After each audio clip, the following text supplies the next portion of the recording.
संध्या live आवाज महाराष्ट्राचा। नमस्कार, मी सेजल देशमुख आणि तुम्ही पाहताय संध्या लाईव्ह। दशकापूर्वी सुरक्षेच्या दृष्टीने भाडेकरूंची माहिती देण्याबाबत पावले उचललेल्या पोलीस प्रशासनाने गंभीरतेने न घेतल्याने प्रशासनाच्या या आव्हानाला घरमालकाकडूनच दुर्लक्ष केलं गेलंय। त्यामुळे शहरात सुरक्षेचा प्रश्न निर्माण झालाय। पुणे जिल्ह्यातील राजगुरुनगरमध्ये नुकतीच एक दुर्दैवी घटना घडली।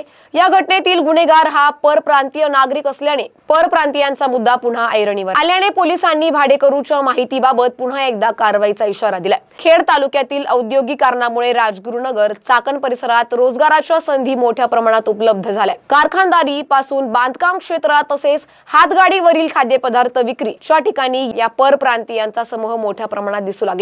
त्यांचा फायदा येथील घरमालकांना झालाय। या परप्रांतीय नागरिकांमुळे अनेक स्थानिक धनाढ्य झाले। काही स्थानिक गुंठामंत्र्यांनी मोठमोठी चाळी उभे करून या नागरिकांना वास्तव्यास दिले, परंतु घर भाड्याने देताना कुठलीही काळजी घेत नसल्याने निदर्शनास आले। परंतु भविष्यात होणाऱ्या घटनेला आपणच जबाबदार असू हे ओळखून कायद्याने दिलेल्या नियमाला बंधनकारक राहणे घर मालकांना गरजेचं होतं।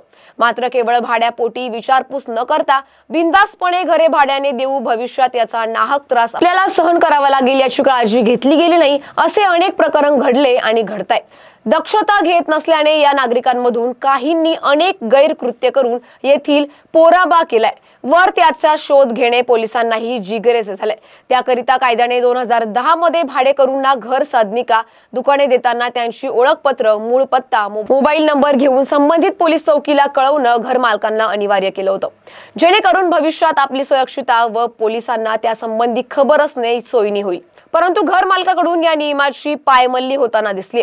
गेली 2 दशकापासून परप्रांतीय नागरिकांनी कासव गतीने महाराष्ट्राच्या कानाकोपऱ्यात पाय रोवले होते। विविध उद्योग व्यवसायातून या नागरिकांनी आपले बस्तान येथे बांधले।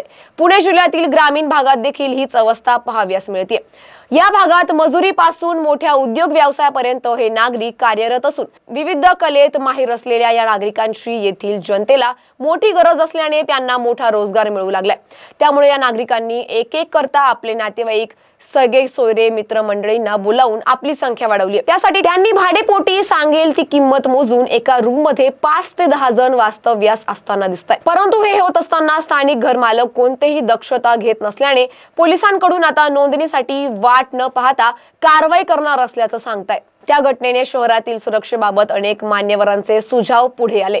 त्यामध्ये शहरात मोठ्या प्रमाणात शिरकाव झालेल्या परप्रांतीय भाडेकरूबाबत माहितीची नोंद, कॅफे अंतर्गत चालणारे बेकायदेशीर धंदे, शिक्षणापासून वंचित राहिलेले व शाळाबाह्य मुलांना शिक्षणाच्या प्रवाहात आणणे, त्या सुट्टी दिवशी वैद्यकीय सेवा न मिळालेल्या ऐन वेळेस करावी लागणारी पळापळ, शाळा कॉलेज परिसरात पोलीस गस्त आदी मुद्दे या दरम्यान पुढे आले खरे, मात्र त्याची त्वरित अंमलबजावणी झाली तरच शहर खऱ्या अर्थाने सुरक्षित राहील। संध्या लाईव्ह साठी प्रतिनिधी ND इनामदार, राजगुरुनगर। अशाच माहितीसाठी आमच्या संध्या लाईव्ह चॅनलला लाईक, शेअर आणि सबस्क्राईब करा।